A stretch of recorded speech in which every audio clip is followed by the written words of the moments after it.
Good afternoon, good evening. I want to welcome you all to Speak Freely with Barrington Salmon.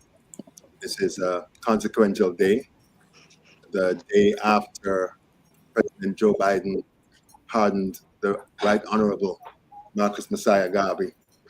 And we have with us still a cast of people, folks who have been in the trenches, folks who have been working tirelessly for the elevation of the UNIA, Universal Negro Improvement Association, and also Marcus Garvey. So we welcome you all. We thank you for taking the time, and we are just going to have a discussion about the significance and impact of what happened, and also, more importantly, significance and impact and influence of Marcus Messiah Garvey. So welcome to you all. Thank you. First question, I guess that's the first question. What would you consider to be the importance of what Biden did yesterday? What it means, and where do we go from here? I think that it's providential that the United States president, in one of his last acts before leaving office, was to pardon the Honorable Marcus Messiah Garvey on Sunday, the day before the national holiday celebration of Reverend Dr. Martin Luther King Jr. The UNIA acknowledged this pardon and sought to take full advantage of it by assembling our people to talk about its significance first among ourselves, to see that this is a over 44-year struggle by many inside of the UNIA, in the halls of Congress, in political as well as religious organizations that have been calling for justice for the Honorable Marcus Garvey. So when this happened, we were very happy, but we also see it as an opportunity to do more work, because when you take off the cover of crime, you take off the stigma that goes with a conviction, and you replace it with a pardon from the President of the United States. That goes a long ways to get people to see the Honorable Marcus Garvey in another light. We often say he was an honest man.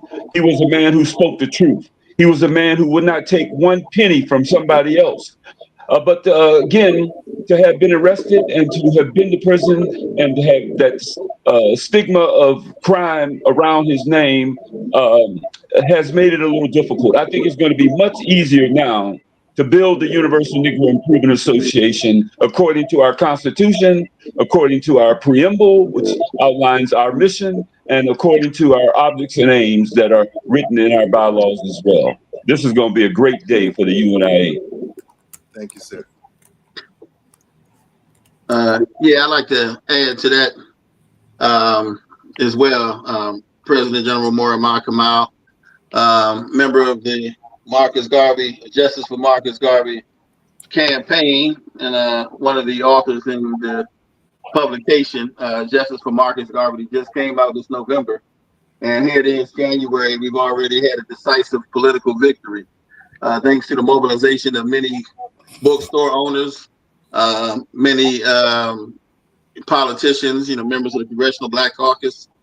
We thank certainly the law firm of Aiken Gump and the Garvey family attorney, Justin Hansford. But also, certainly, we thank the most honorable Marcus Garvey's last living son, who's been in the trenches for 40 plus years fighting. And the movement itself has been fighting for 100 years to vindicate Mr. Garvey of this vilification and crime that he's been wrongfully accused of.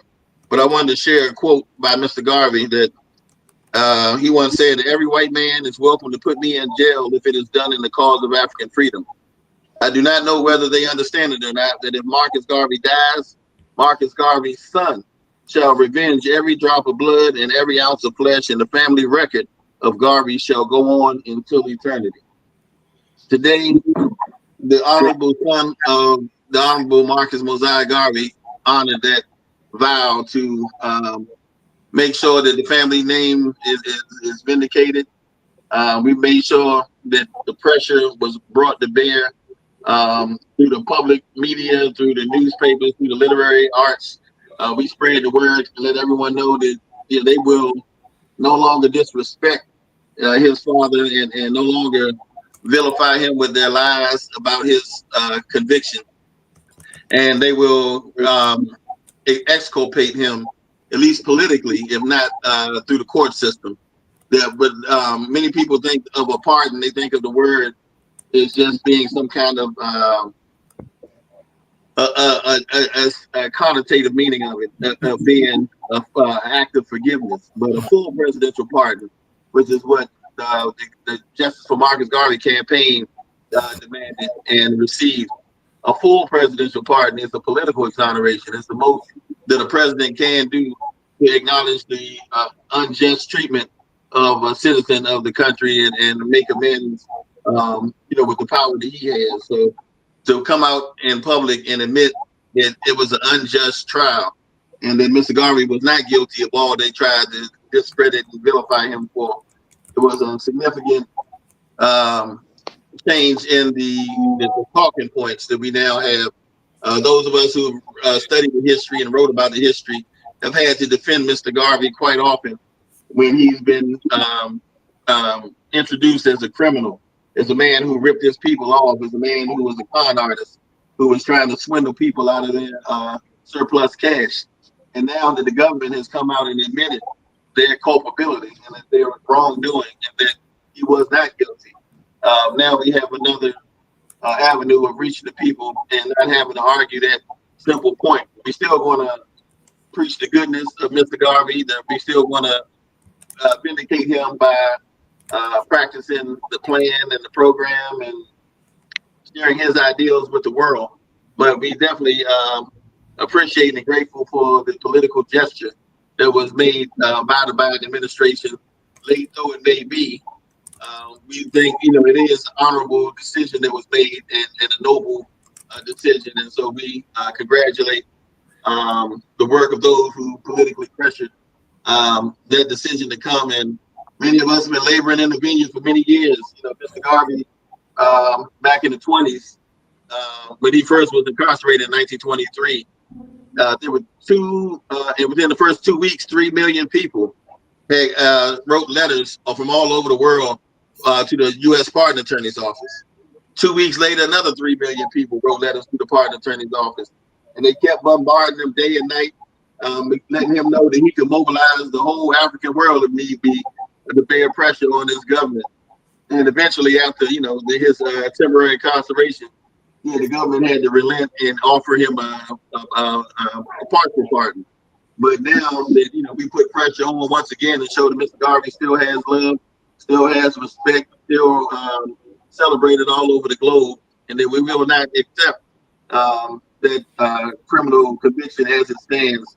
Now we see we've got some progress, but there's still a ways to go, and we'll get into that a little bit later. But this right here, we are celebrating as a significant victory in the process of us vindicating the name of the Honorable Marcus Mosiah Garvey. Thank you, sir.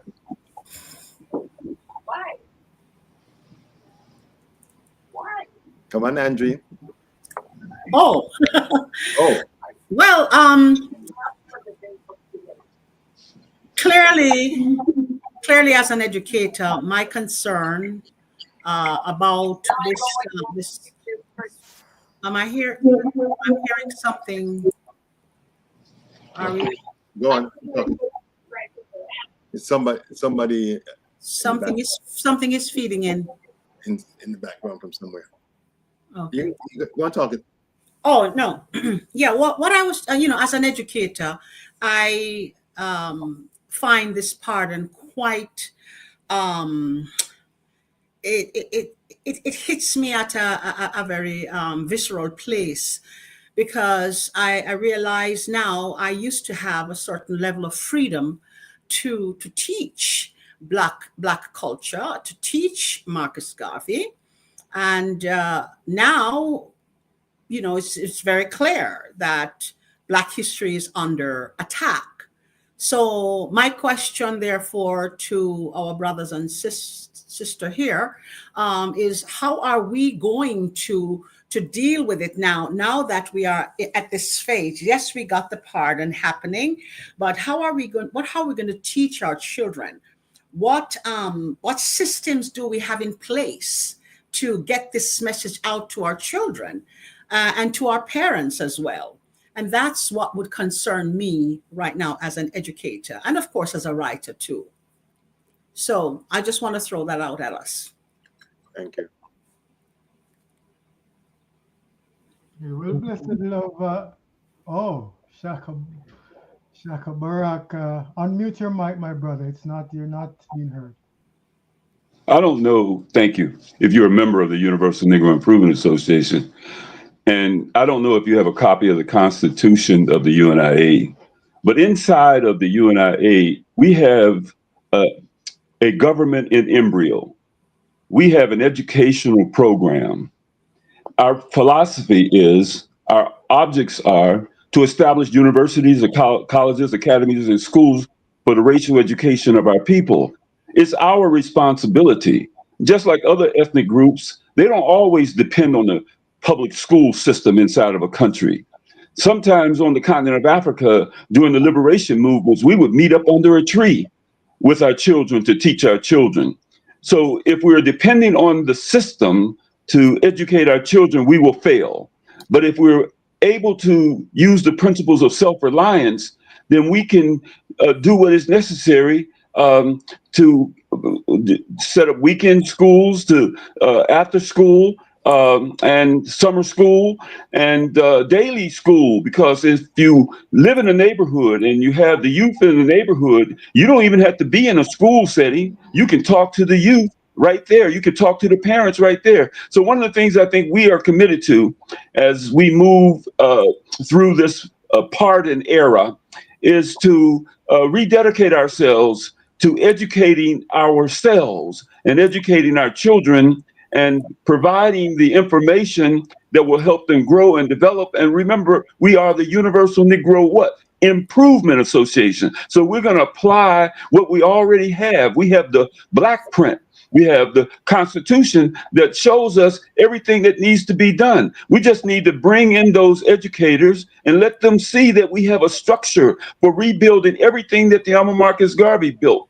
This is an age in which our President General here, both are encouraging us to do what we're supposed to do to rebuild the Universal Negro Improvement Association. Now, will there be challenges?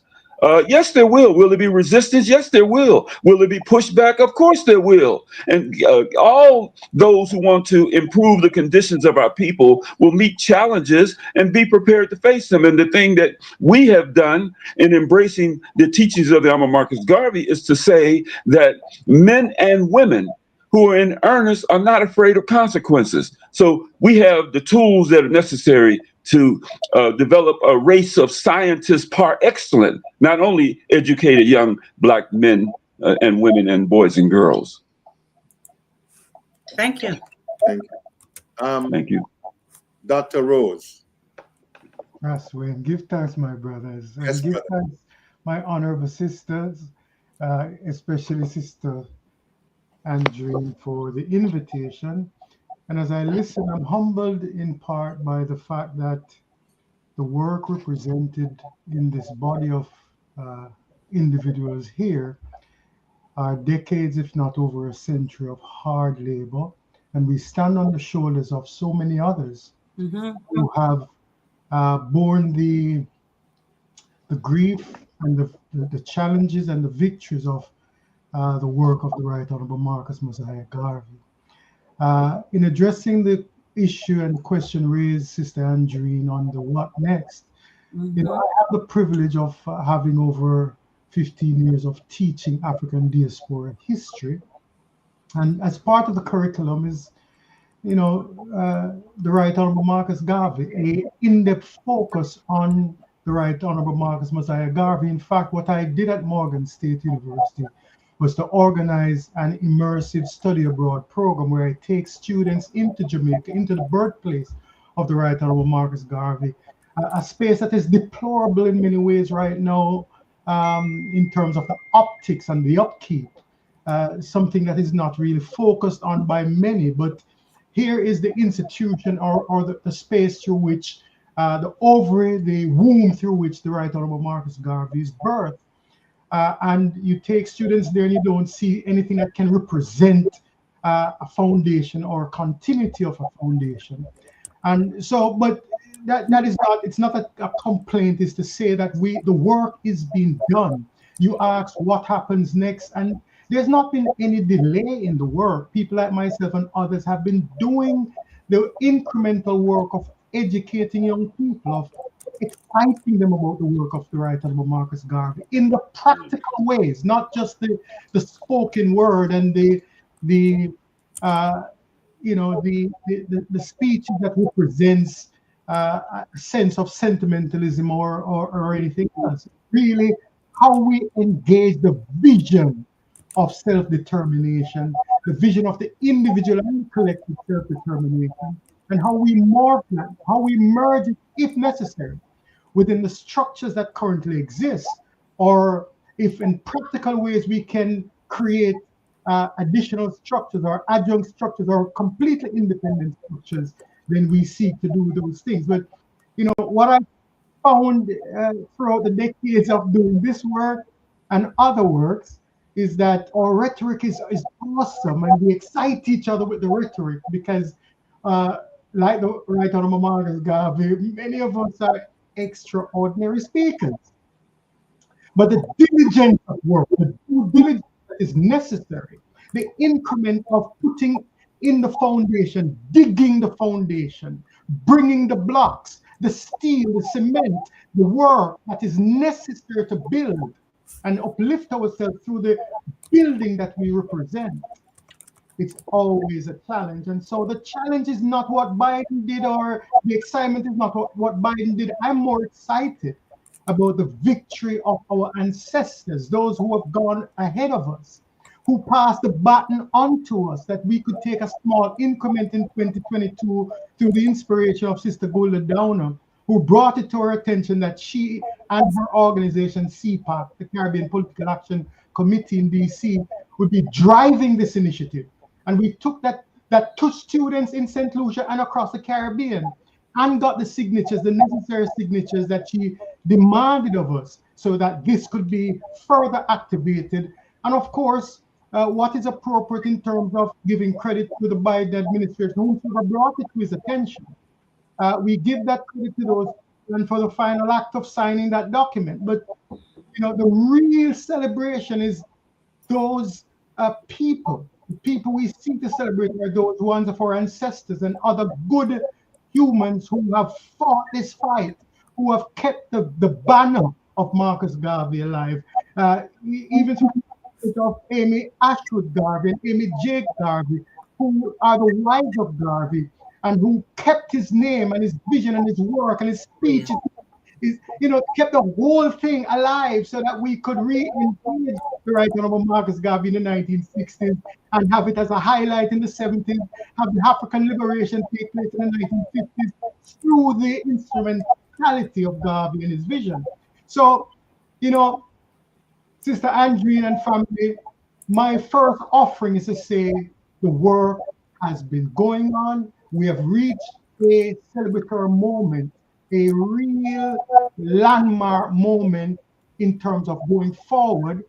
But let us not be in any way self-congratulatory alone, and not look at the work, the real work that is necessary to engage the minds of young people. I end this. About 15 years ago, my first son asked me, he said, if I could take him for a birthday gift. I said, what is it you want for your birthday? He said, I want to go to an anime convention. I didn't know what anime was at the time, honestly. But I took him. I promised that anything he wanted, I'd take him to it. So I took him, and after the first day, he sat me down and schooled me. He said, Dad, If you want to reach me and my generation, people like myself, this is what you have to get involved with. And he said that in the context that every celebration, whether it's Garvey, Emperor Haile Selassie I, anything African centered, I'd be taking my children with me. And they'd come. But he was now expressing to me that the modality through which I am seeking to teach him and his colleagues is old and outdated, and that in order to get them inspired, I now needed to use new technology and new approaches. So part of the messaging, Sister Andrew and family, is that as we seek to engage and teach ourselves, our family, and our youth, let us be very mindful of the method through which we do it, and not just the rhetoric makes us excited, but the method through which they themselves can become involved and inspired. Give thanks for the love, Rastafari. Thank you. Before we go on, I just wanted to acknowledge the presence of Gerard, Ah, filmmaker extraordinaire. Thank you. The creative force behind Messiah. Congratulations. Heard you on Amazon, right? Amazon? Yes. Launched it yesterday. Yeah, yes. So we are grateful. We'll be coming back to you. I wanted to jump to Jeffrey first and then Brother Mike, and then we'll continue the conversation. You're muted. I'm a writer and the creator of My Name is Marcus, the only graphic novel about Marcus Garvey. And I give thanks to Brother Rose, for highlighting the fact that this is an intergenerational struggle that that we're involved in. And so at once we have to give thanks to the ancestors who have brought us this far, but we also need to be looking forward. And I have to give thanks to Mariama, who has been very helpful. We've been discussing a lot of projects, exactly what you've been talking about, which is to talk to the youth. I have a comic book planned, and I talked with Dr. Julius Garvey the night on Saturday night, and he gave his blessing to the project.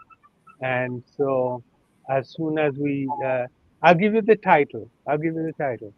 It's called Marcus Garvey Vampire Killer, and it's an alternate history of Marcus Garvey.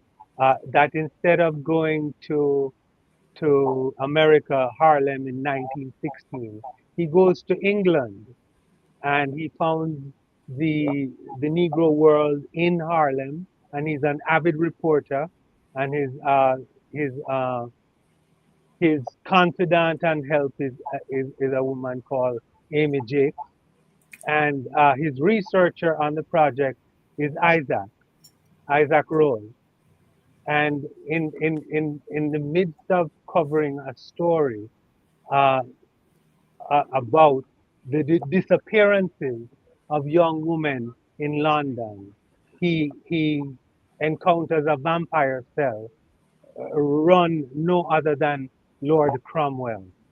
Uh, so that is the premise of the story. Uh, and as I have it now, um, on the front page is an epigraph from Bob Marley's song that says, "The vampire system is a vampire." So, in other words, throughout the comic book, uh, colonialism is equal to vampirism, which we know it is. And so this is going to be my attempt. My attempt from now on. I am not trying to convince any grown-ups or adults about Marcus Garvey. As far as I'm concerned, as indeed my graphic novel is concerned, I am concerned with the youth because when I was campaigning back in 2016 for the exoneration of Marcus Garvey, and I actually went door to door, knocking on doors, trying to get people to sign the petition. and I also gave lectures at colleges and universities. A young Jamaican man said to me, I am not going to sign that petition because Marcus Garvey has never done anything for black people or for Jamaica. The only thing that Marcus Garvey has done is given us lyrics. And that was when I said, I need to turn my focus away from grown-ups and to begin producing things for children. Thank you. Thank you. I don't see. Oh, Brother Duncan. Yes, yes, yes, yes. Greetings, brothers and sisters. First, I'd like to thank the organizers of this panel and everyone who have spoken. My name is Michael Duncan. I'm the 10th successor to the Honorable Marcus Messiah Garvey, the greatest man that ever walked Earth. That makes me the 11th President General of the Universal Negro Improvement Association and African Communities League.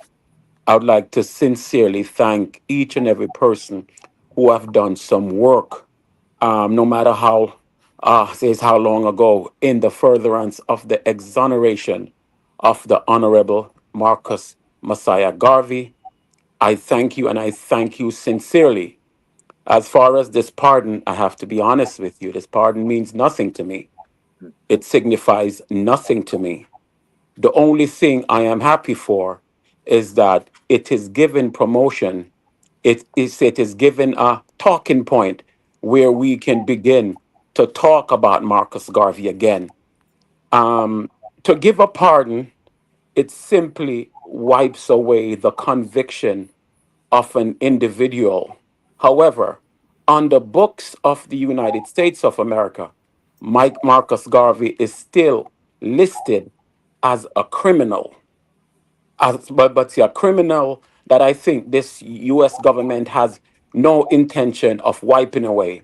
Because to talk about a pardon is one thing. Now we talk about exoneration. The minute we go into exoneration, we have to begin to talk about the monies, the goods that were stolen in Liberia, the real estates and the assets that were taken here and in Jamaica. And I don't think that that's a conversation that the US government wants to have. So am I excited about this? No. I think we're used to not getting victories. So whenever we see something that resembles a victory, we get happy and we get excited. I'm not going to tell anyone not to be excited about this. If you feel within your hearts of hearts that we have done enough for Marcus Garvey, if you feel that you should be happy about this, then go ahead. I'm not going to rain on your but on your parade. However, Marcus Garvey said it straight. He said, "Chance will never, it will never satisfy the hopes of a suffering people." Would Marcus Garvey be asking them for a pardon today? I say I don't know, because after the trumped up charges, after the conviction in New York City, after Mr. Garvey had said that you have caged the tiger, however, my cubs are roaming. Brothers and sisters, we the Cubs, some of us, most of us, all of us are here today. So I have to be thankful. When they put Marcus Garvey in the federal penitentiary in Atlanta, and he wrote the letter, he was asked, if you had it to do all over again, would you change anything, Mr. Garvey? Mr. Garvey' response was, when I did what I did, I knew exactly what would happen to me. However, men who are in earnest are unafraid of consequences. We have to be ready. We have to be willing and able to do what we need to do for Mr. Garvey and our people, because he has been a champion and he has been a hero for me. Brothers and sisters, we need to exonerate Mr. Garvey. Forget it. You're going to you're going to a system, an unjust system that convict you unjustly, and then you're going to go back to them for justice? I don't think it's going to happen, brothers and sisters. Therefore, we must exonerate Mr. Garvey. We, the Africans who are pacing this earth. We have to exonerate him. We shouldn't be begging the same system that convicted him to exonerate him. And the way we can exonerate Mr. Garvey is to keep his movement alive. The UNIA ACL Marcus Garvey created for African people. He said, as long as you have African blood coursing through your vein, you are a member of the UNIA. Let's not abandon the movement that Mr. Garvey created. It is here, the Black Prince are here that he left for us to follow, be it education, be it finances, be it whatever it is. Do it for your community. What we have done here in New York City is based on Mr. Garvey's plan. We have organized 200 of our members. We came up with $1.8 million and we opened a business place. This business place is turning over dividends for our people in the name of the Honorable Marcus Messiah Garvey. What I'm saying, brothers and sisters, for us to exonerate the greatest man that ever walked on earth, don't let him die. Don't let his movement die. Keep the UNIA alive, brothers and sisters, and we will exonerate Marcus Garvey. One God, one aim, one destiny. Long live Marcus Garvey. Thank you, brothers and sisters, for listening to me. Thank you, Brother Duncan. Thank Gerard, you have the floor. Greetings, greetings. Yeah, I'll say I'll start it with this. In my film, I don't spoil film, so don't be afraid. There's a shot of before Garvey goes to meet with the Klan. We show Stone Mountain. There are two reasons why we show Stone Mountain. We show it to give a bit of context to say, well, first of all, let's start here.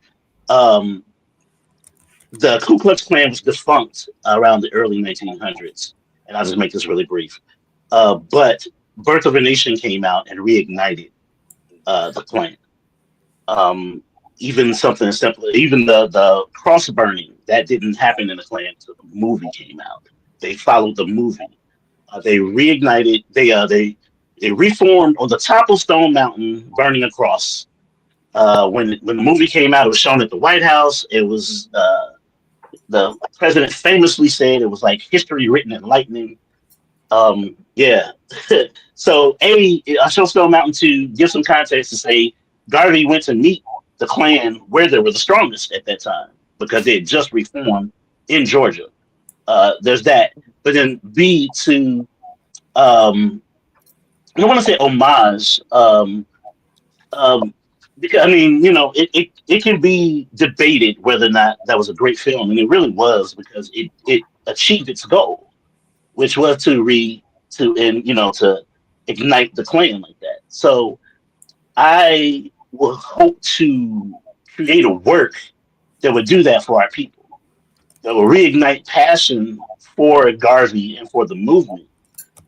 And that's why I'm hopeful.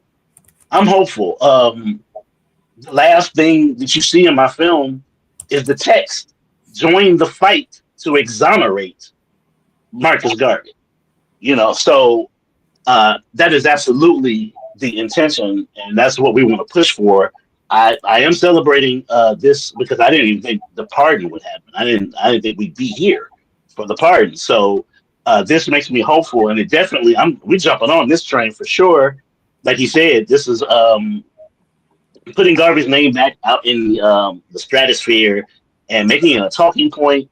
Thank you, Biden. I mean, we'll jump off the Biden, and even thank you, Trump, because you're so salacious that we need an opposite talking point, right? So we'll take that opportunity and interject facts and tidbits and what have you about Garvey, and try to lead people to this film so we can try to ignite. One quote I really liked from Cosmos, the series, was the idea of shooting an arrow. One generation shoots its arrow as far as they can get it. They're shooting it to they shoot it from one mountain to the next. and then it's up to the next generation to pick up that same arrow and shoot it as far as they can get it. So I'm filling my purpose in that kind of in that train and shooting the arrow as far as I can get it to get towards the exoneration of Marcus Messiah Garvey. And I'm very excited. The response to the film has been amazing. Um, it's amazing. It's equally amazing to find out what people don't know about Garvey. We just did a screening in Brooklyn at the John Wesley United Methodist Church where he spoke over 100 years ago, and the first time he spoke in Brooklyn, and there was a Jamaican there who said that they didn't even know he was Jamaican. Wow. They just assumed that he was African because he was always talking about Africa for the African. That he was trying to do the Back to Africa movement, so they assumed that he was African. But that just shows there's a breakdown because she had to assume that. If she was taught who he was, and here in America and even in Jamaica, there's not enough. He's not in the schools enough. That was a surprise to me when we screened in Jamaica to find that out. But yeah, this is a unique opportunity, I would say, to try to get his name back out there in the stratosphere and right some of the wrongs as it relates to the idea of Garvey's legacy. Those that are in the fight, I thank you, all you warriors of the UNIA, for keeping the Garvey name alive. Yes. And by the way, I didn't know I was going to be on here with the esteemed Marma Canal, who is actually a consultant on the film too. So I just wanted to shout him out. Thank you so much for all that you've done for our film. But yeah, thank you to all of the Garveyites worldwide that's kept his name alive and kept the fire burning for just his teachings, his legacy, his philosophies. It's a sometimes it's a thankless task, but I thank you for keeping it alive because it is a fight that well deserved and a fight that you are fighting very well. And I just want to take up the help fight that battle in a different way, push you to a new plateau where you can be ready. You already have all of the ammunition you need. Let's bring some more people into those doors and inject some youth into the UNIA so that they can strike that arrow to the next mountain, because that is absolutely where the focus needs to be. This youth, they need to know who Garvey is, and there's no Jamaican in this world that shouldn't know what Garvey's name is, and shouldn't know who he is. And there's no American. He's a Jamaican hero because he's from Jamaica. He's a world hero because he's from the world. But he's an American hero for sure. Yeah, I say it all the time whenever I speak about it. If he was an Irish American, if he was an Italian American fighting for his people here in this country, like he did in that time, he would be regarded as a hero, as an American hero, and that is exactly what he is. He was just bushwhacked by the establishment, by Hoover, and everyone here knows Hoover and what his resume. But yeah, Garvey is an American hero, and it's time to restore that mantle, to restore him to that mantle. Well, Gerard, this is why, I don't know if you can see it. This is my graphic novel that we're now fighting the Ministry of Yes. Education to get it into the schools. And it has all of these pictures and the story of Garvey's life. And this is the thing that we need. We need, we can lecture all we want, Mm-hmm. Right.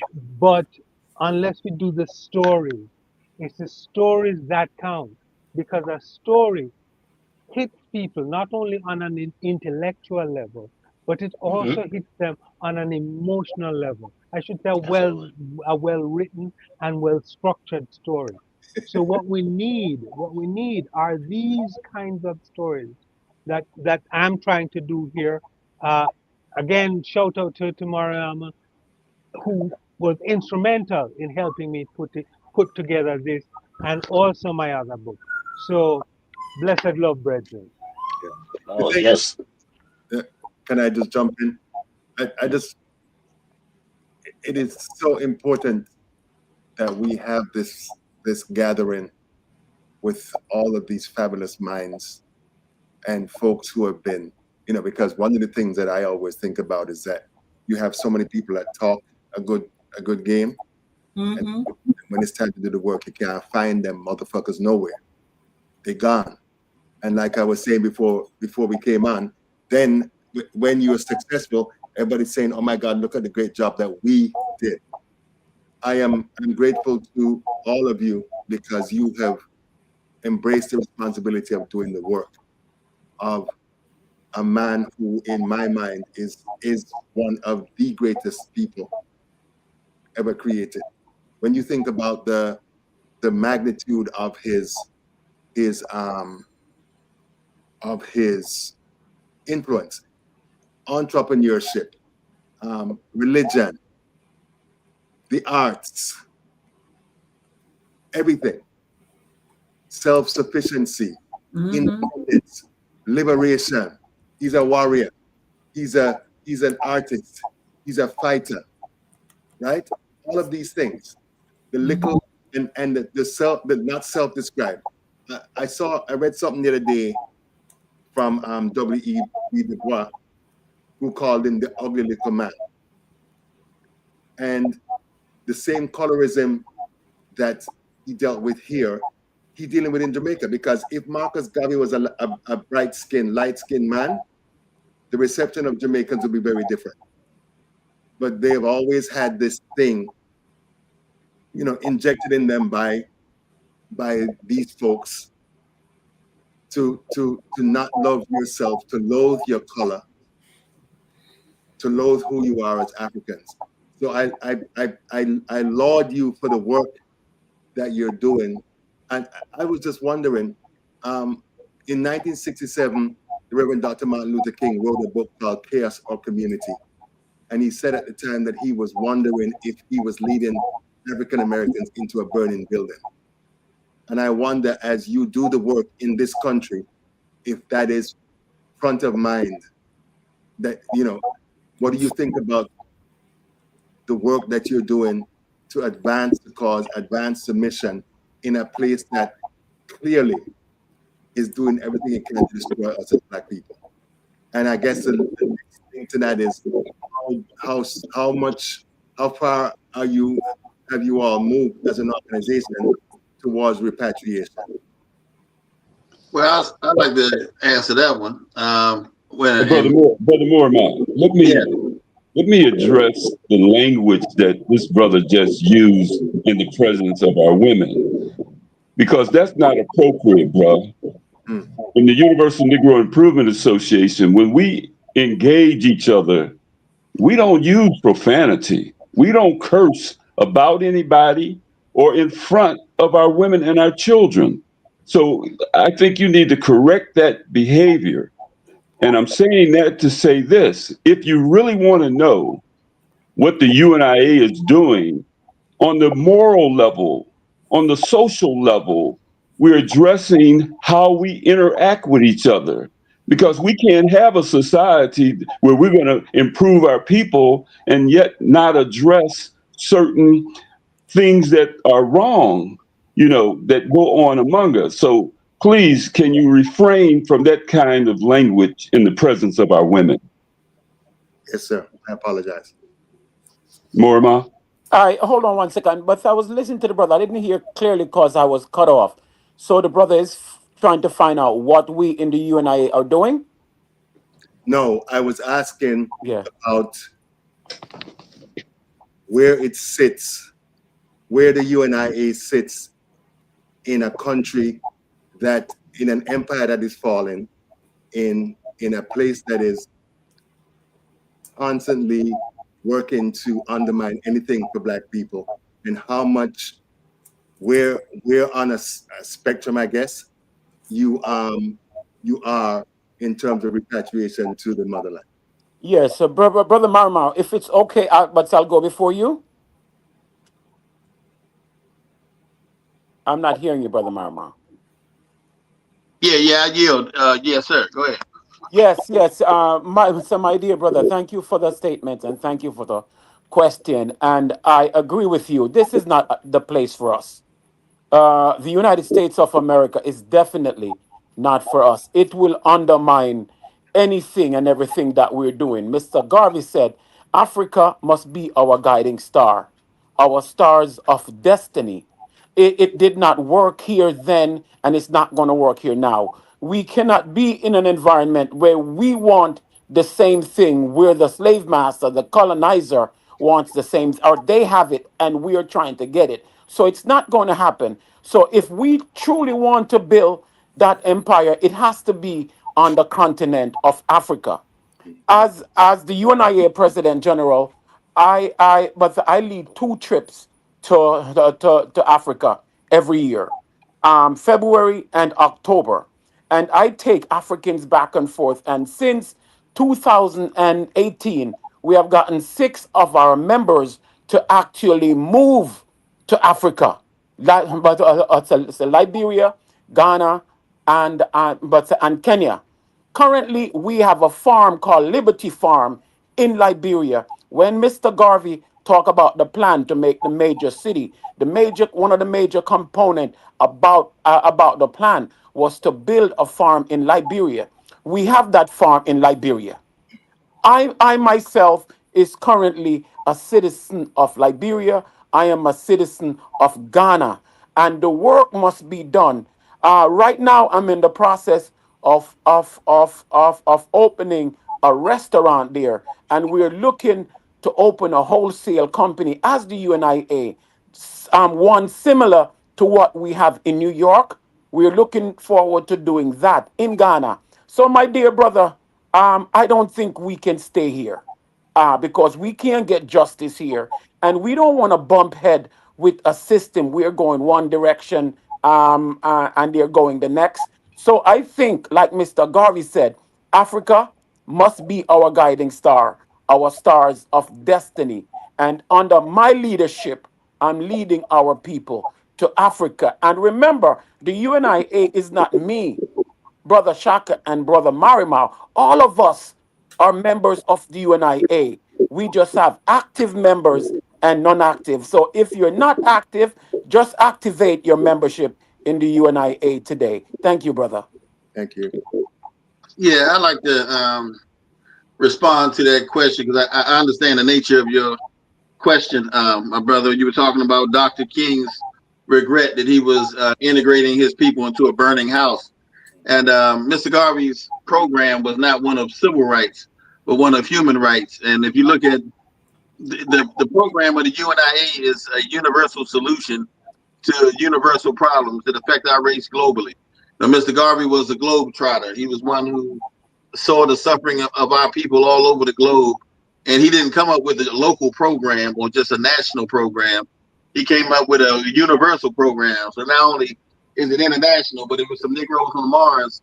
We looking out for their interests too. You know, so having a universal program that universally addresses our various needs. Part of the program he understood was that we need to have a super state in Africa.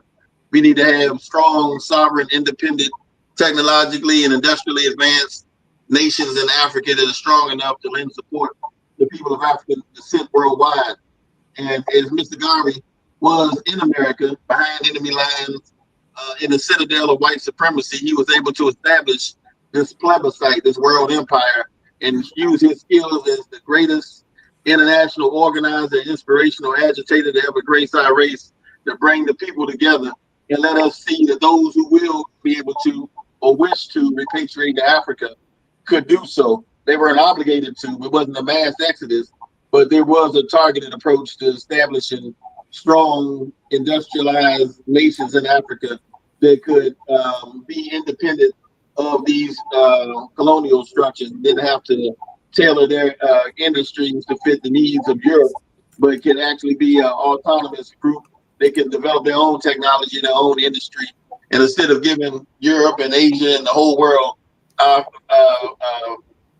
these raw materials, we could actually develop finished goods of our own, and we can build our own industries and institutions. Africa was originally one of the greatest civilizations on the planet. We introduced science to the world, and other nations refined their our sciences to their benefit. But we built the pyramids, and as they say, while the world fears time, time fears the pyramids, and that genius that we were able to demonstrate before, Mr. Garvey understood that we could generate it again. But those of us who wanted to stay in the U.S., if we're going to be in the U.S., then we should be organized in our communities, and each community should form a division, which is a economic structure, it's a social structure, it's a political structure, it's a economic structure, financial structure, it's a spiritual structure. These the UNIA Constitution operates like a corporation that has subsidiaries, but each one of these divisions become an independent Africa town of sorts or community. So wherever we are in the world, whether we be in Brazil, whether we be in Europe, whether we be in Africa, wherever else we decide to live, we have a strong Africa that we can rely on when people mistreat us here.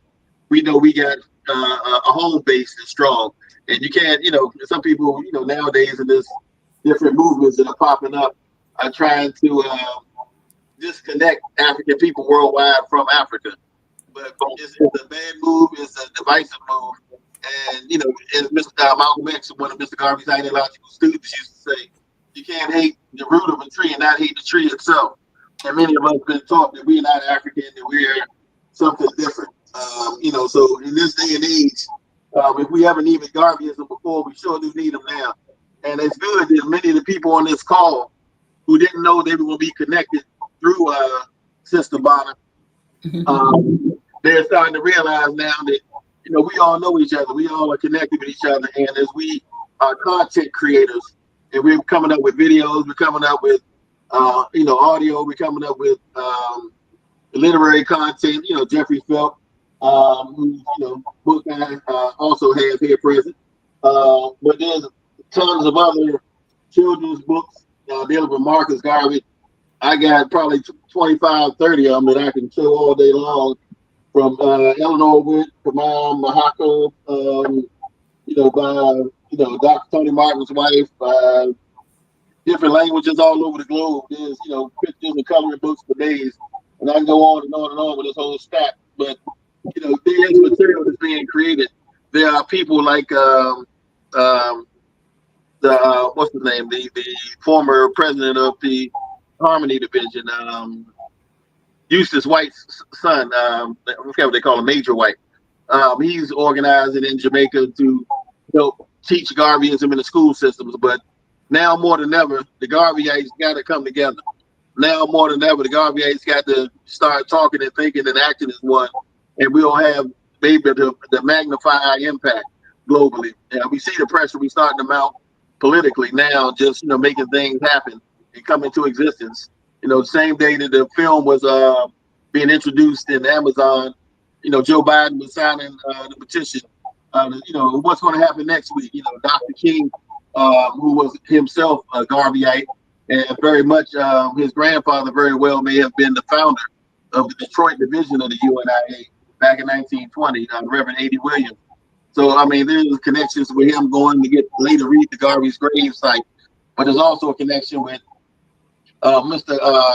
Dr. King in 1968 was awarded the Marcus Garvey Prize for Humanitarian Relief or something like that by the Jamaican government.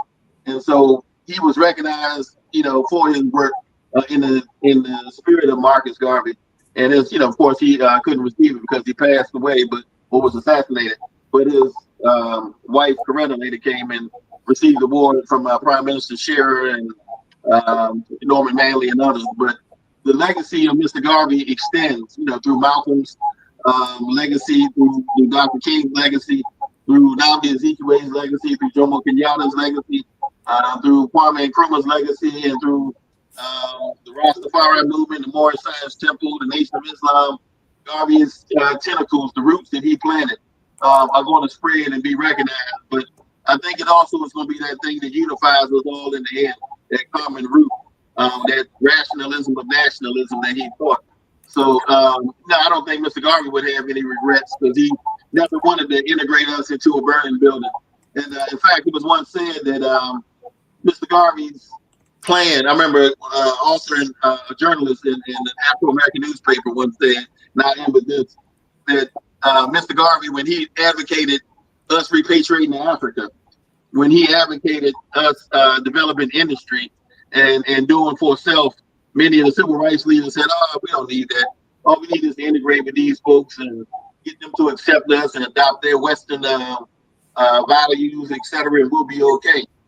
We can just socially become equal and assimilate with them." Yet at the same time, they were pushing civil rights.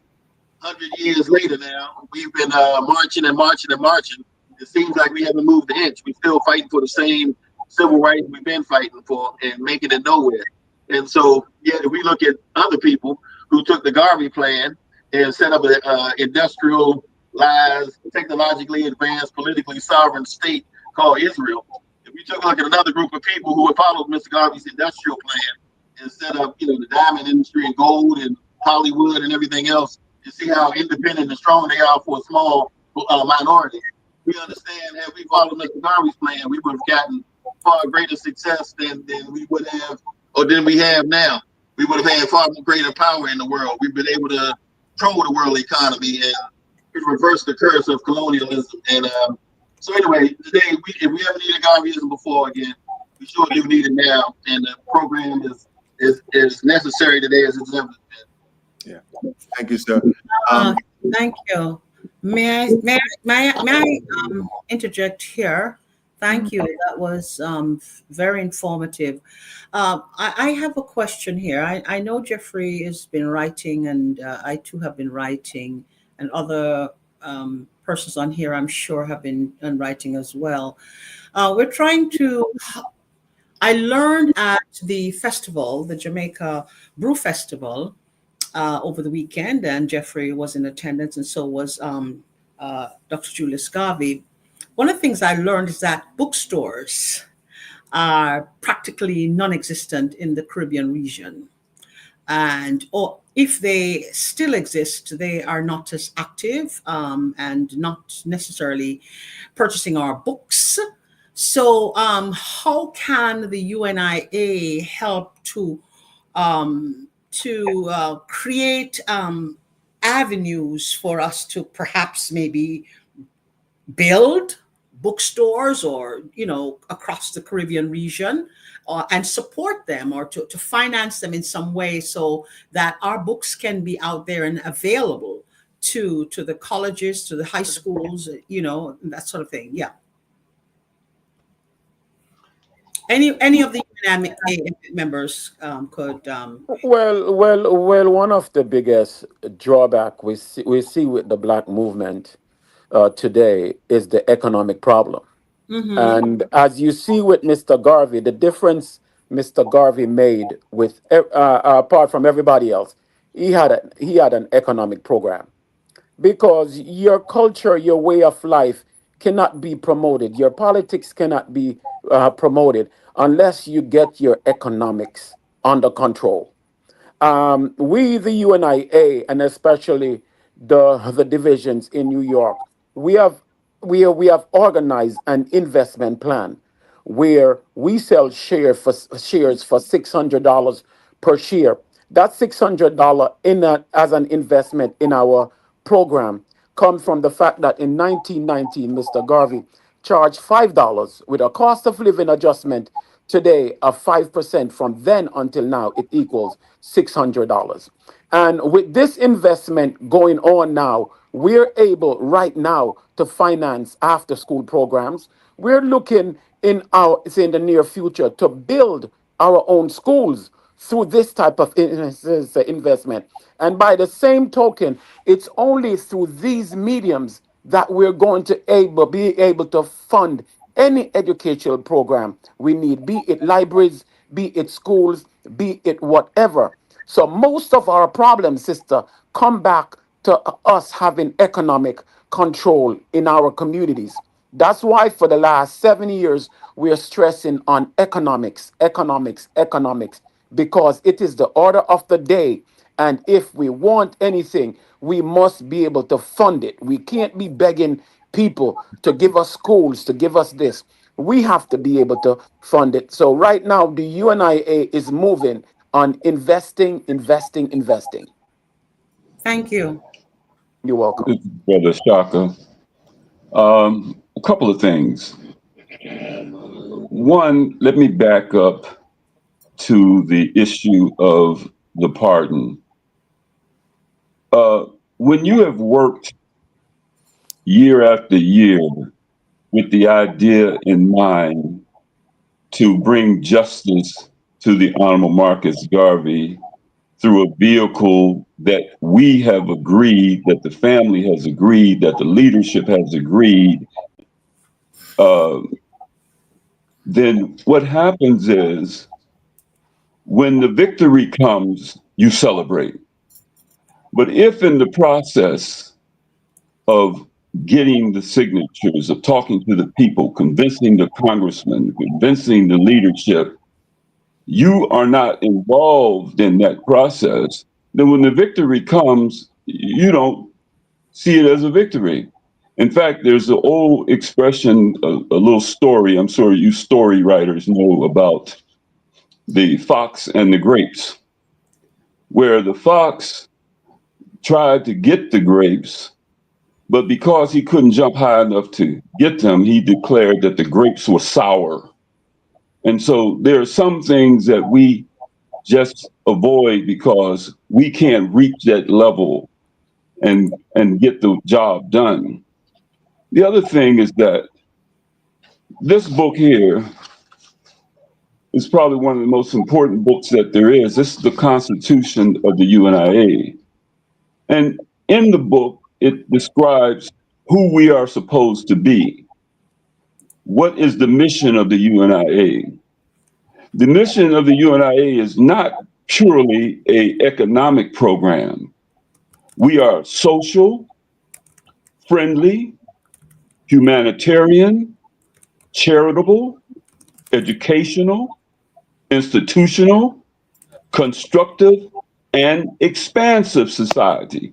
So what does that mean?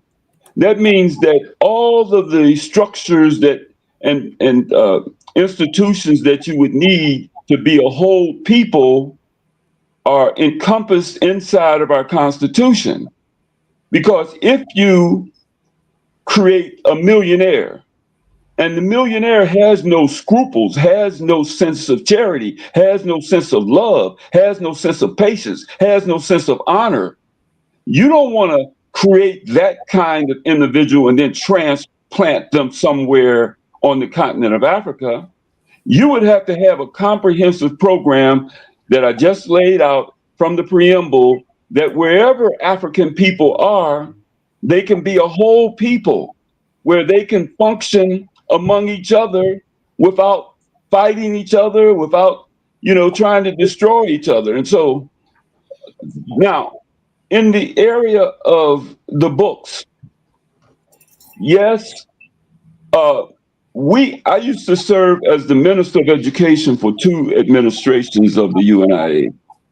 I would love, and Morima has the books. I haven't gotten the book. I've got Coretta Scott's books, but I'd like to go through the books.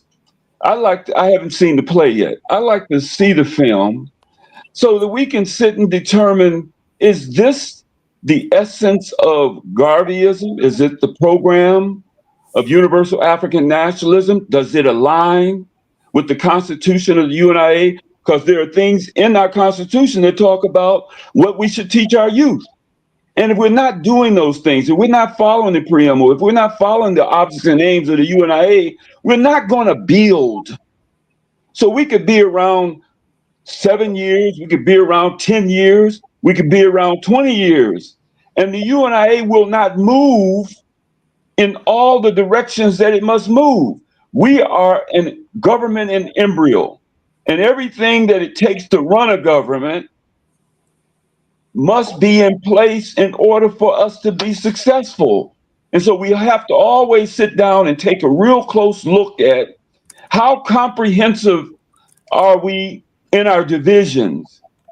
The Alma Marcus Garvey had over 1,400 divisions around the world, and all of them, for the most part, were operating the same way, on the same set of principles, on the same set of objects and aims. And until we make sure that happens, then the education that the children will get, it might be fun and it might be enjoyable, but in the end, will that education make them say, I want to be like Marcus Garvey? Does and what is that? That's the man who had not only the plan, but he had the character. He said, if you lose your wealth, you've lost nothing. If you lose your health, you've lost something. But if you lose your character, you've lost everything. And so we want to embrace and understand Garveyism, but in its totality. We need a what I call an unadulterated Garveyism. No modifications, no shortcuts, no to suit our convenience, but unadulterated Garveyism. And then it can only be found in the Constitution or in the philosophy and opinions of the Alma Marcus Mosiah Garvey. So let's be available, Morima, President General, to all of those who want to create books and want to create films and plays and movies. Let's be available to them to show them the essence of the life and the works of the Honorable Marcus Garvey from A to Z. Thank you.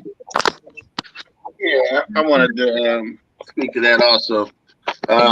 Before you speak, my brother, before you speak, I see in the chat there was an issue raised at 602 where it was recommended on the question of are we in a burning building, do we head home to Mother Africa, that there was a lay forward to responses and engagement.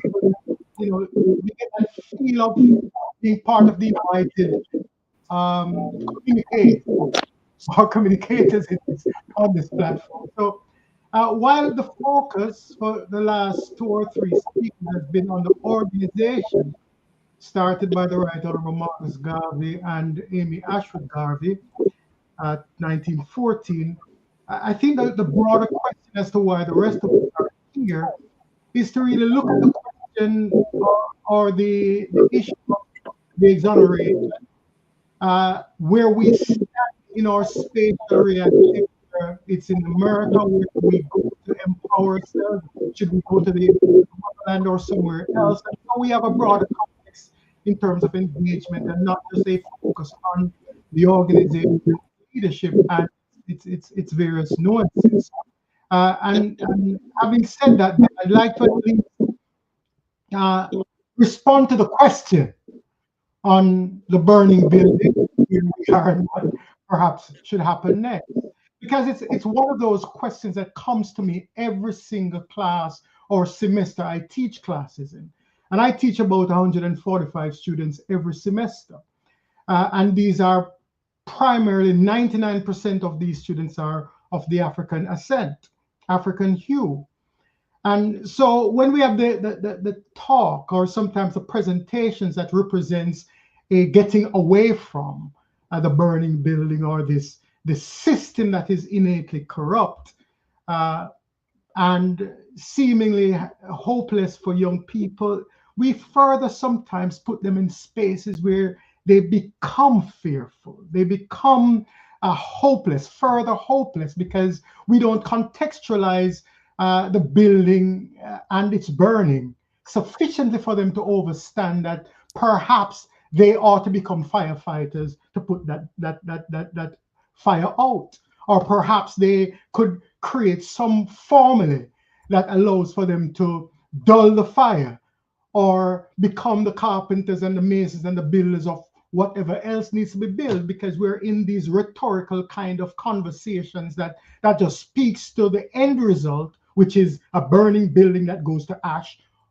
without looking at the various possibilities that is engaged or are engaged in the space that we occupy. The diaspora outside of Africa is vast and large, and the conversations, the impact of the Right Honorable Marcus Garvey's work allows for people in various spaces to have etched out a reality for themselves that they own. Most of our people own their reality. Yes, it might be manipulated by puppeteers, but it doesn't mean that we don't have value in those systems and that we can't extract a levity that graduates into what ultimately becomes, for instance, a pardon of Marcus Garvey after 100+ years of, or just about 100 years of his condemnation by a system, a faulty system. Yeah, we could look at the increments through which we can elevate and liberate ourselves, because that is the reality most people are dealing with. They don't have this grand leadership perspective that envisions schools in the rhetorical sense that are not quite going to occur in the short term. They cannot envision those things. They have what they have. And so we have to look at where people are, start there, and then start offering them through proof of concepts that we have developed and have as tablets to say, here it is, come and join us, before we start propagating a narrative that allows for disillusionment and fear in the young minds of people. We have to do that, and we have to be very practical about it. And this is even before we look at the UNIA. There's so many Black institutions and Black movements, including the Rastafari movement, of which I am a proud member of, where we use these rhetorics. A Rastafari movement where allowed me to repatriate to Ethiopia and go live in Africa, buy land in Ghana, and I'm still here in the United States because some of the vision and the talk, the team that allows for the building and the ultimate proof of concept is still maturing, is still coming. And so even if we're ahead of the game in terms of our preparation individually, the collective is coming. And sometimes our patience, as Marcus, Right Honorable Martin Luther King said, we're in the fierce urgency of now. So we want to act now, but sometimes we don't have all the attributes and the tools and the material to allow for the now to be implemented. So we work with what we have, and then we bring ourselves within that space of tolerance and patience that allows us to keep moving in the increments that will allow for the generation that is after us to have a sense of the next and the new. We have to plant those seeds, and you have people, I am aware of the work of our beloved Barack and others who have been doing the work, but we cannot become overly excited about propagating certain narratives that causes our young people, and I'm telling you, I deal with them every single day, every semester, year in, year out. And ultimately, we have to be sowing the seeds, not necessarily of incrementalism, but the seeds that allows them to know where they are in space and time and what they can do to implement the next and the new, which is Black liberation in its totality. That, in part, also is a message of Garvey. And just to end on this, because I'm one of those people who are outside of the frame of most, because I wrote a book. My seminal work is W.E.B. Du Bois, Ethiopianism and Black Internationalism, a new interpretation of the global color line. And so when I wrote that book in the Rastafari community, which burns Du Bois and see him as so much of a sellout and all the negative narratives, you know, they had issues. But, you know, part of our socialization also, both in academic and in the Pan-African world, is that we're socialized to pick sides and to put ourselves against each other when we really need all the components of our great legacy, and recognizing that even God himself in the form of man, whoever we hail as God in the form of man, had to have some human weaknesses. But we take the position as if, you know, one is above the other, and it don't necessarily go that way. We're in our reality, and we have to deal with our reality based on where we are and extract increments that allows for the continuum of the Black liberation struggle, which our young people are really the foot soldiers on right now. I yield with that. Give thanks. Thank you, Doctor. Ras, Hold on a Doctor. second. Hold on one second. Gerard, would you like to jump in? Yes, sir. I'm still there. Would you like to jump in? Got any thoughts?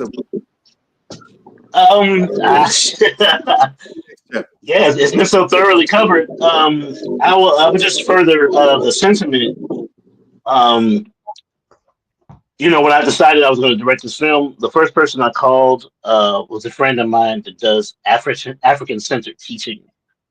Um, and he's started his own school.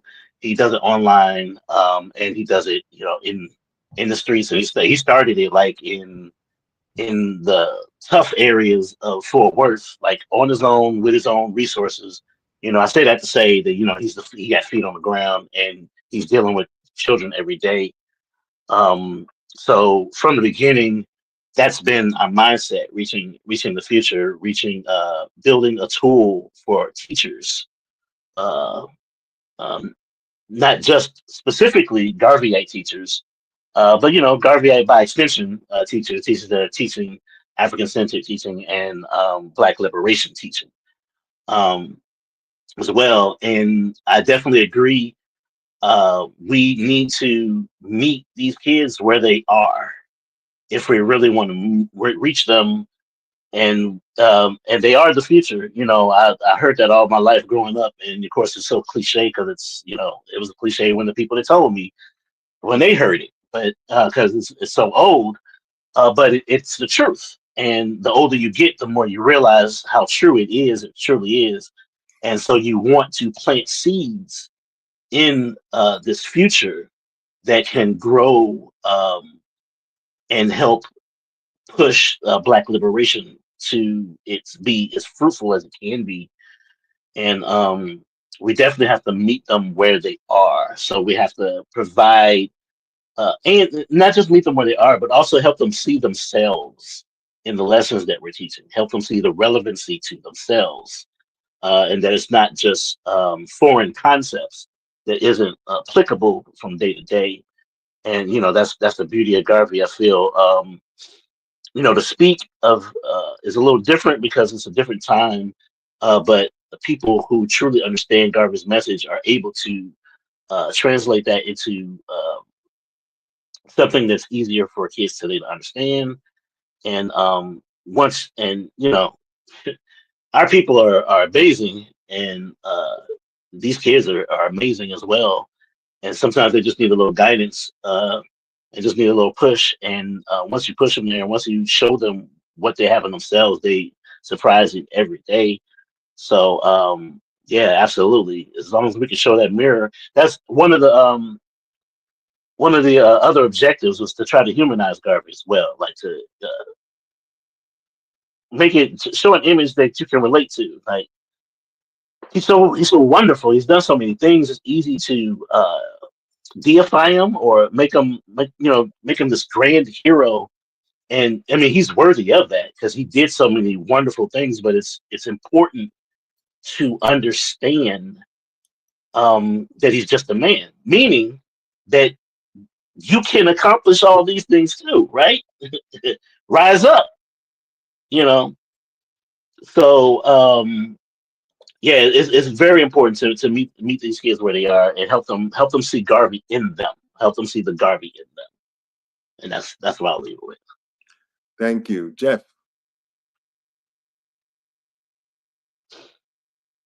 You're on mute, brother. On mute. You're on mute. Yeah, Gerard. This is why we're humanizing Garvey. Showing him as a little boy playing cricket in Jamaica, doing all of these other things. But to go back to an earlier point, um, Audre Lorde, the poet said, writer said, you cannot dismantle the master's house with the master's tool. So what we're trying to do is we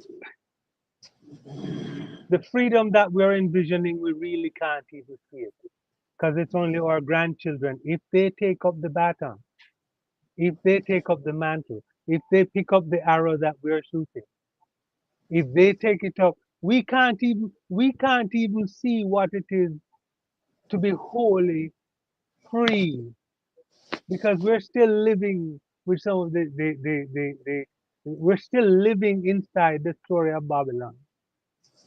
So that freedom of wholeness and everything else, that is what we are planting. We're planting the seeds of a for a forest that we will never enter. That's all we can do right now. With my limited resources, I've created a website called Respect Garvey. And I've listed most of the books there from college level down to kindergarten. And I just said, you may have seen me on the phone, but I'm sending a text to Mariama to send me the names of all of these books because I will do it. What I'm saying is, what we can do is we can create a network, just a simple network here, right? We have all the tools of connecting to each other and showing each other and reflecting, going back and forth of what is happening. I will search. I'm I'm on TikTok, and you know why I was on TikTok? Because I finally said to myself, because all of these years I wanted to be a respectable writer and poet, but to promote this book, again, I had to meet the kids where they are, and I was in the back of my head. In the voice that I heard Garvey talking, it was just like, Jeffrey, get over yourself. You know, get over yourself. Do the work in the field, and talk to these children, because they are the ones who have a very keen understanding of what is happening, and more than anything else. And this is why I am really, the last election showed us we're in the burning building. That's why I have cut off all of my subscriptions to the New York Times, Washington Post. I don't want to hear them anymore, right? The only thing that I'm concentrating on right now is my community. How can I be of service to my community? Yeah, thank you, brother Jeffrey. I wanted to respond, if I may, to Thank okay, to Dr. Rose and to Queen and Dream when it comes to the question of the education and the youth, being um, educated as to the urgency of the time and the the understanding of us being in this burning house. And yes, it's a couple things that come to mind. First, the UNIA does have a number of educational programs. Each division has some programs. It's the Ministry of Education that helps educate the members in general. But we also have Saturday schools. We have study groups. We have all kinds of means where we juvenile programs require us to educate the youth. So sometimes we do buy cases of books. We adopt certain material we think is compatible with the teachings of Marcus Garvey.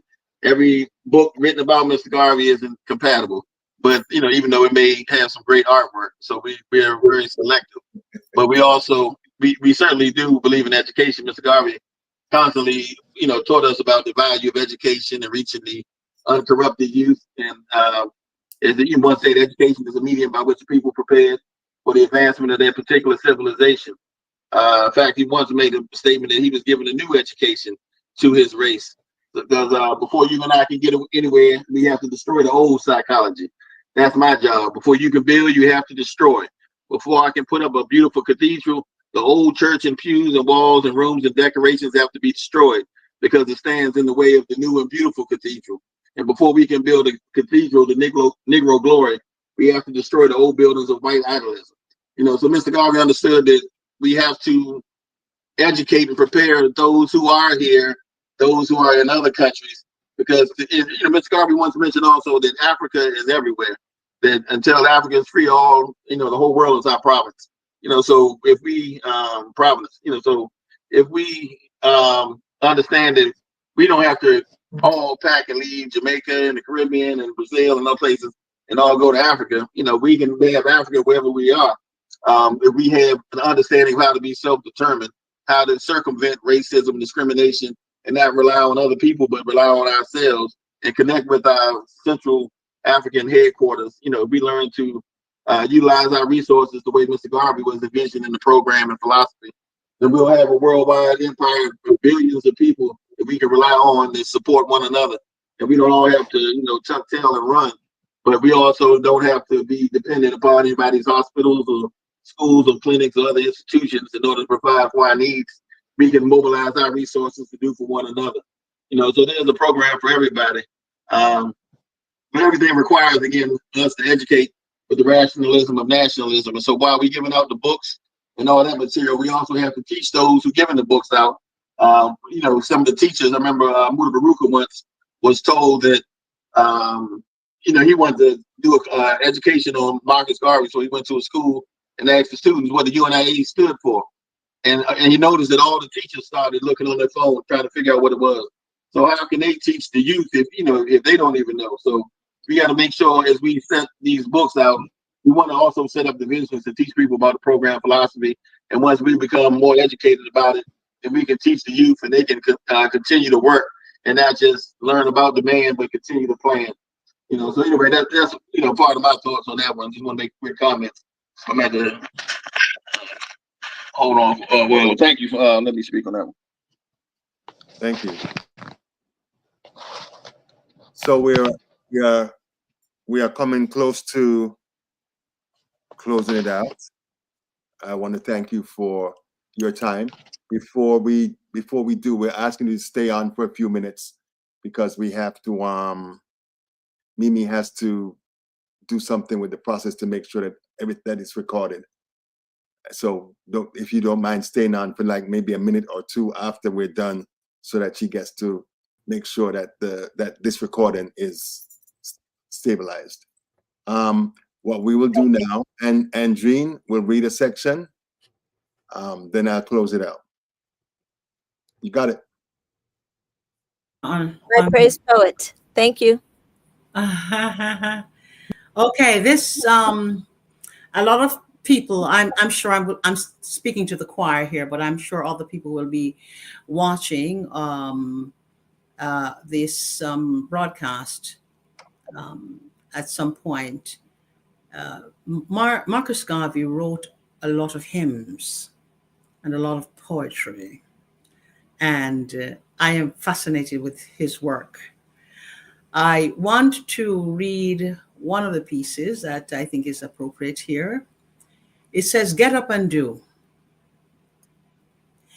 You sit and quarrel all your life and blame the moving world at large.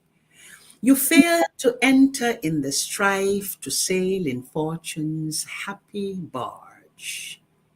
Get up, my man, and do the stuff that leads to blazing glory's fame. Hold on and be like good Macduff and damn the man who'd foil your name." And another piece I'd like to do is Africa for the Africans. Say, Africa for the Africans, like America for the Americans. This the rallying cry for a nation, be it in peace or revolution. Blacks are men, no longer cringing tools. They demand a place not like weak tools. But among the world of nations great, they demand a free, self-governing state. Hurrah, hurrah, great Africa wakes. She's calling her sons, and none forsakes. But to colors of the nation runs, even though assailed by enemy guns. Cry it loud and shout it, hurrah! Time has changed, so hail, new Africa. We are now awakened, rights to see. We shall fight for dearest liberty. Mighty kingdoms have been truly reared on the bones of black men, facts declared. History tells this awful, pungent truth. Africa awakes to her rights, forsooth. Europe lies to Europeans. Oh, Asiatics call Asia. So, Australia for Australians, and Africa for the Africans. Black men's hands have joined now together. They will fight and brave all death's weather. Motherland to save and make her free, spreading joy for all to live and see. None shall turn us back in freedom's name. We go marching like to men of fame who have given laws and codes to kings, sending evil flying on crippled wings. Black men shall in groups reassemble, rich and poor, and the great and humble. Justice shall be their rallying cry when millions of soldiers pass us by. Look for that day coming surely soon when the sons of Ham will show no coon could the mighty deeds of valor do, which shall bring giants for peace to sue. Hurrah! Hurrah! Better times are near. Let us conflict and prepare. Great the world as soldiers, bravely true. Sunlight We're getting ready to wrap up. shouts to you. Thank you. Thank you. And Adrian, can I do a poem? Can I do one of the Marcus Garvey's poems? yes, Baba. It's called Black Woman. It's in that same book that those poems you read come out of. Adrian, I'll do this poem to you for all the Black women in the world.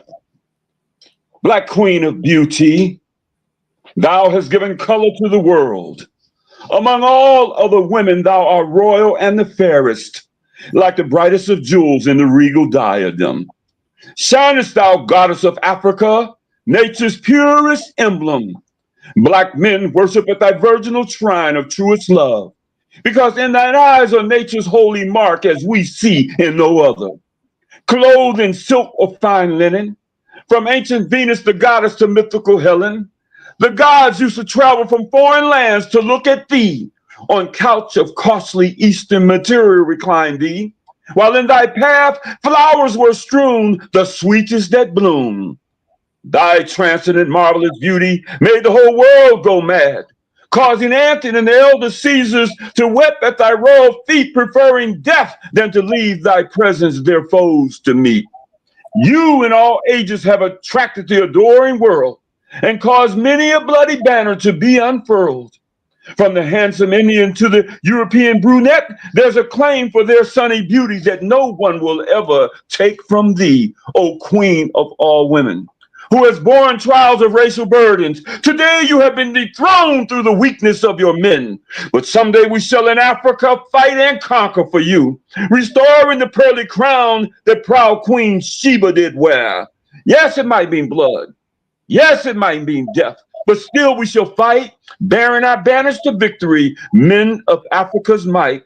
Superior angels look like you in heaven above, queen of our reasons and queen of our love, and nothing in life shall ever make us desert thee, on the land, in the air, or the deep blue sea. Thank you, my sister. Marcus, full of lyrics, me I tell you. Thank you, Baba. Thank you, Baba. Thank you. I want to thank you for taking the time. Thank you for your contributions. Thank you for your thoughts. We appreciate it. Mimi and I, thank you. It was important for us to get together because, as Jeffrey and I talk about all the time, if we don't create our narrative, somebody else will. Yes. We continue to wrest our stories from other people. We continue to mold our stories, and this is what we did today. So we thank you, each of you, for doing that. And before we go, I wanted to just quote my favorite Marcus Garvey quote: "Look for me in the whirlwind or the storm. Look for me all around you, for with God's grace I shall come and bring with me countless millions of Black slaves who have died in America and the West Indies, and the millions in Africa, to aid you in the fight for liberty, freedom, and life." Okay. Thank you. Can't hear you. You're on mute. See, I'm muting myself. I apologize. Thank you all so very much for joining us. Please stay. I'm about to close the show out with the next generation. My son and a music video he wrote the music and is performing in, called Bald Fist. Here we go. We're going to end the show, but I ask that everyone stay.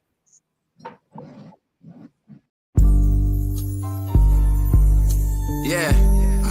Imagine living like a black man. Yeah. Imagine living like a black man.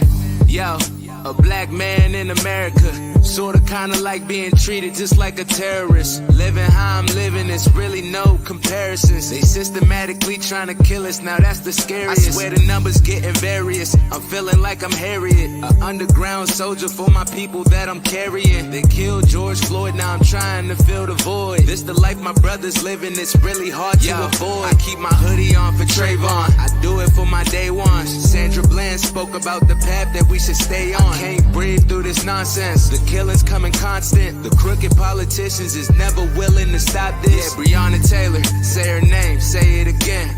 Breonna Taylor, say her name until we win.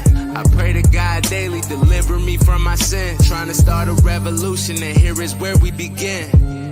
Yeah, if you want some change, you gotta model it. What else? Yeah, speak about your feelings, never bottle it. Let's talk about it. Try to do it peaceful, shout to Kaepernick. I really hate the fact that black lives not mattering. It's time to shift the narrative, I'm switching up the pattern. Yeah, it's a pandemic and racial wars that I'm battling. Saddened by the hate and discrimination, it's real. They gave us freedom under control, knowledge, man, what's the deal? Man, who's created equal? I'm trying to find the equation. Founded on oppression, we live in this situation. New days coming, I know that my people waiting. Swear we praying for a change and my brothers is losing patience. Yeah, so I gotta live for Oscar Grant. And I gotta live for Eric Garner. Yeah, and I gotta live for Terrence Crucher. Yeah, swear I gotta live for Michael Brown. Yeah, man, I gotta live for Freddie Gray. Yeah, and I gotta live for Betty Jones. Yeah. Swear I gotta live for Nipsey Hussle. Yeah. Swear to God that I'ma grind and put my people on.